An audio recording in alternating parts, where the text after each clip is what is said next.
a hablarles sobre esta pregunta de por qué hacemos lo que hacemos, que es una pregunta clave. No sé si les pasa como a mí, que a la noche llego antes de dormir y, entre otras cosas, pienso, bueno, ¿por qué hago lo que hago? ¿Por qué estoy acá? ¿No? ¿Cuál es ese motivo o esa razón profunda que me hace despertarme a la mañana y hacer lo que hago o intentar hacerlo con otros? Y cuando digo cuál es el motivo, no es la motivación futbolística de estamos motivados, sino motivos en serio, ¿no? Propósitos, razones. ¿Cuáles son esos motivos? Y en estos años trabajando en el sector social, en varios lugares del país, aprendí algunas cosas y les quiero compartir un par de historias de por qué hago lo que hago, de manera que esto también resuene en lo que ustedes piensan seguramente a la noche también. Son dos historias. La primera historia es la historia de Zulema. Cuando yo tenía 16, 17 años, con un amigo nos sumamos a un grupo que se juntaba los sábados a la mañana. Íbamos al barrio Zabaleta, si algún hincha de Huracán en la sala sabrá que es atrás de la cancha. Íbamos a hacer algún proyecto social, hay un hincha de Huracán que se rió, uno en la sala de San Lorenzo, uno. Entonces nos juntábamos a la mañana y salíamos bien temprano el sábado y íbamos y nos juntábamos con otros chicos y ahí pasábamos. Y fui casi 3 años, todos los sábados, levantándonos temprano. Pero hoy les quiero contar la historia de la primera vez que fui al barrio Zabaleta. Nos encontramos en la calle Porredón y Las Heras, porque ahí nos tomamos el 118 que hace Porredón y después Jujuy te deja ahí en el Palacio Ducó. Hacía frío porque esto arrancaba en abril, estaba fresco. Llegamos hasta ahí, nos bajamos, caminamos 2 cuadras o 3 o 4, ya no me acuerdo, por Amancio Alcorta a la derecha. Ahí había una capilla, creo que se llamaba Nuestra Señora de Luján. Nos encontrábamos con otros chicos que venían de otros barrios. Esa primera vez para mí era todo incierto, ¿no? Estaba esperando a ver cuáles eran las directivas, qué hacíamos, con quién nos juntábamos. Y había un pibe que se llamaba Matías, que era como el coordinador. Nos juntó a todos, nos contó un poco, la verdad que no me acuerdo mucho lo que dijo. Sí me acuerdo que dijo que los que venían por primera vez iban a ir con él, ¿no? Porque había una tradición en este grupo que si era tu primera vez yendo al barrio, te acompañaban a visitar la casa de Zulema, que era la casa más pobre en todo el barrio Zabaleta. Bueno, ahí vamos, ¿no? Terminó de hablar, cruzamos la calle, cruzamos la avenida hasta Amancio Alcorta, y como que fuimos de a poco cambiando de país, ¿no? Porque a medida que íbamos entrando en el barrio, obviamente la pobreza iba apareciendo, se iba descubriendo, ¿no? Y paso a paso, los rostros de las personas, las construcciones, las caras de los chicos, ¿no? Se iban poniendo más difíciles, ¿no? Caminamos un rato, unos 10, 15 minutos, y enseguida me di cuenta cuál era la casa de Zulema, ¿no? Porque estaba ya a la vera del riachuelo, ¿no? En una casa que apilaba cartones y chapas, ¿no? Con las puertas y las ventanas que eran como bolsas de nylon que se movían, ¿no? Había algo, les dije, algo de frío, algo de viento. Pero también me di cuenta por qué esa era la casa de Zulema, por el olor. Se los digo con un poco de vergüenza, ¿no? A medida que nos acercamos al riachuelo y en medio de esa basura podrida, el olor era cada vez más fuerte, ¿no? Y entonces sabía que nos dirigíamos a esta casa. Cuando llegamos, bueno, había algunas botellas vacías, había algunos cacharros que estaban ahí juntados.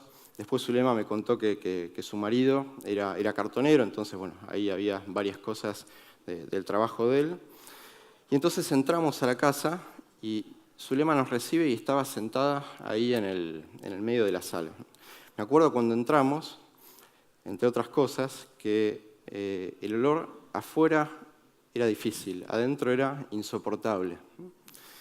Yo me acuerdo que como hacía frío, me había llevado una remera medio de manga larga y la junté así con la mano y me la llevé a la cara, porque no podía respirar lo que se respiraba ahí adentro, ¿no? Y Zulema estaba ahí sentada, abajo de una bombita que estaba ahí colgando, y era una habitación que tenía como 2 piezas, que no tenía ventanas, o al menos no me las acuerdo, que había algún póster de Boca y de Gilda ahí medio decorando.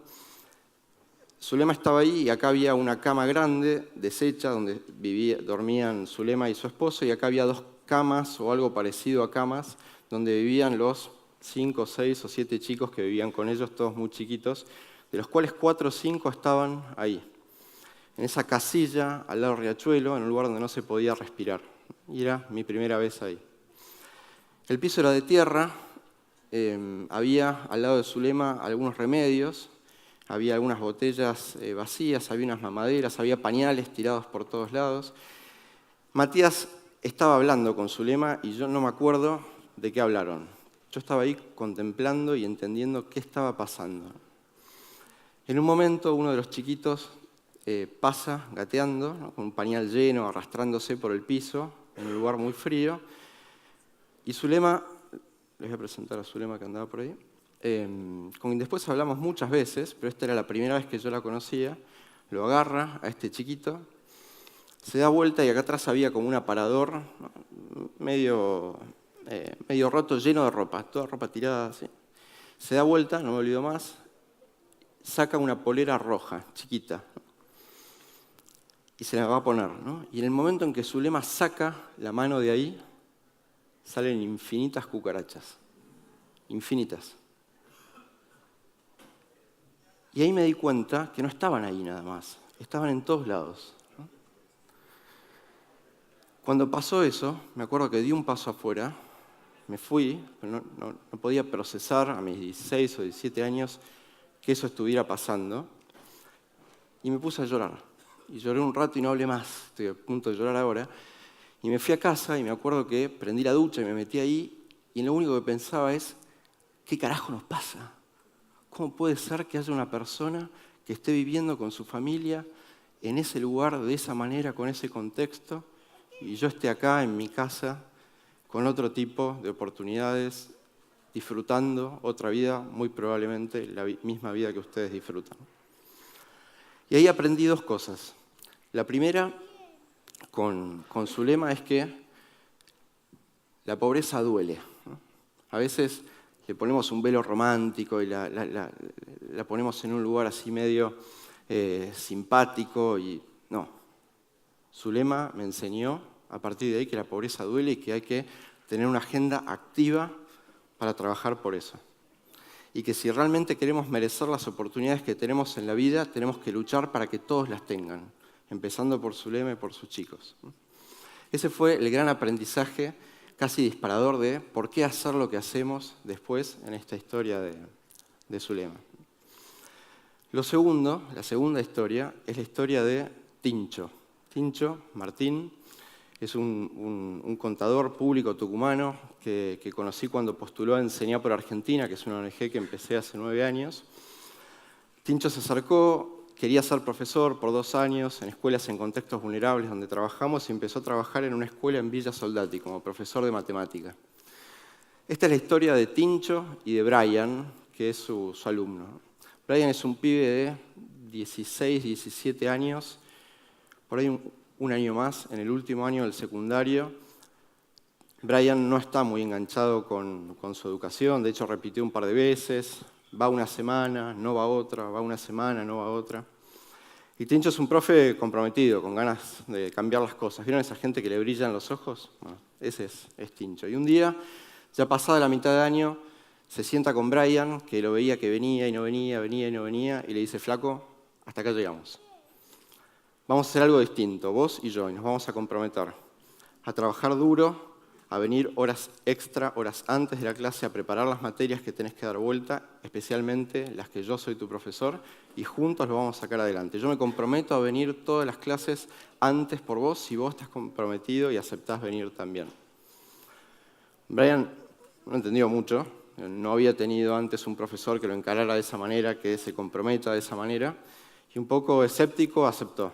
Y durante un par de meses, Tincho me cuenta que fueron, ¿no?, y aprendieron, hicieron las tareas, hicieron los deberes, hicieron ejercicios extra. Entonces, en recompensa de eso, Tincho le propone dar un examen bonus, le llamaba, ¿no?, una oportunidad para recuperar lo que había perdido el resto del año y entonces no perder el año en sus materias. Y acepta, y se preparan para ese examen, ¿no?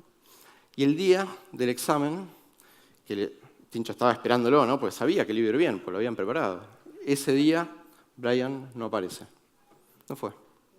La clase siguiente, tampoco, ¿no? Y el viernes, tampoco. Recién a la otra semana, Brian aparece, llega a la clase y con un poco de vergüenza se acerca y le dice: profe, perdón, no pude venir. No, ¿qué pasó? ¿Qué te pasó?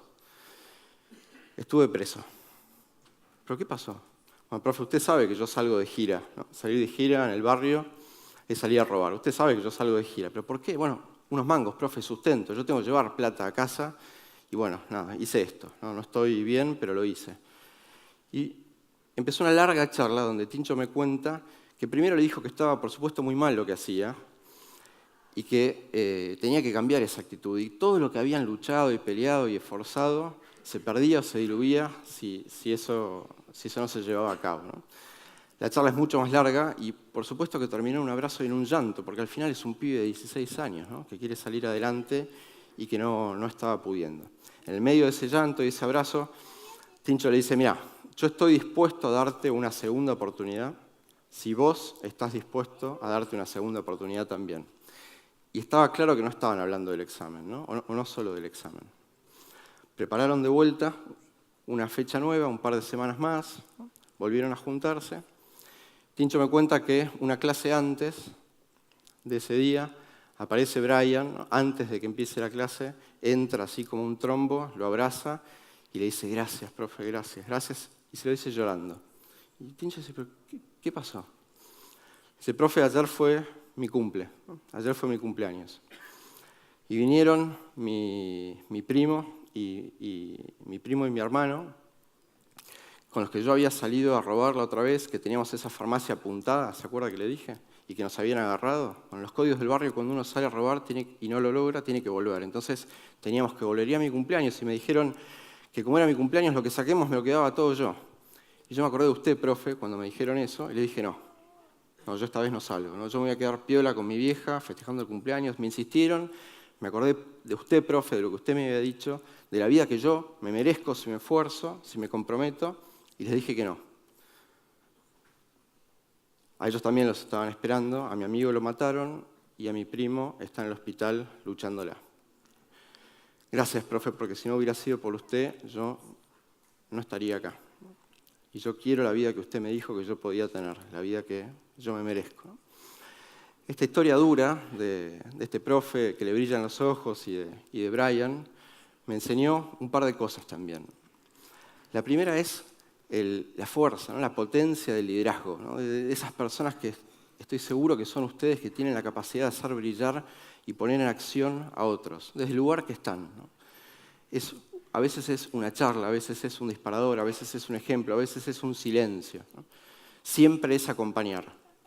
Ese es un gran aprendizaje, pero el más importante para mí, que da respuesta a esa primera pregunta de por qué hacemos lo que hacemos, mientras les muestro a Brian, es esta. Lo hacemos, escuchen, porque es justo. Punto. No hay remate. Lo hacemos porque es justo. ¿Cuándo fue la última vez que hicieron algo porque era justo? No porque me conviene, no porque es la única alternativa que tengo, no porque es el mal menor, porque es justo, porque es lo que hay que hacer. Eso me enseñaron Tincho y Brian en esa oportunidad. Son dos historias, ustedes multiplíquenlas por miles y millones de personas y de chicos en nuestro país, ¿no? que las cruzamos a veces un poco invisibles, a veces un poco ciegos, todos los días. Porque es justo hacerlo. Miren, con esto terminamos. Cuando yo llego a casa, tengo 4 chicos. Me imagino que ustedes llegarán también y tendrán alguien, hijos, una esposa, un marido, un amigo, alguien con quien descargar el día, ¿no? En mi caso son 4 chicos. Y llego y ellos, bueno, ¿cómo te fue hoy, no? ¿Qué hiciste hoy? Y a veces pienso, ¿no? ¿Por qué hago lo que hago conectado con qué hice hoy?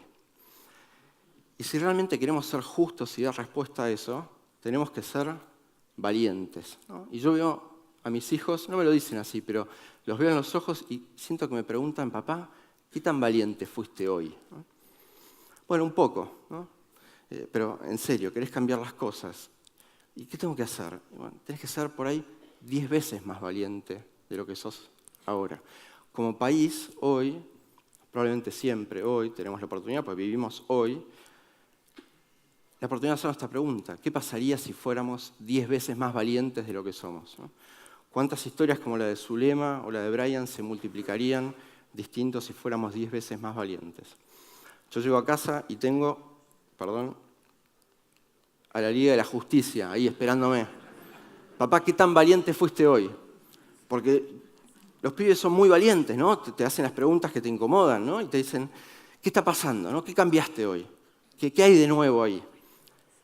Si no soy 10 veces más valiente, no puedo ser parte de esta Liga de la Justicia, ¿no? Si tengo una versión light o descremada de mi persona, no puedo ir a decirle, no, mira, te voy a contar. Nada, estas son un par de anécdotas y historias que me disparan compartir hoy con ustedes por qué hacemos lo que hacemos y qué aprendemos en el camino. Muchas gracias.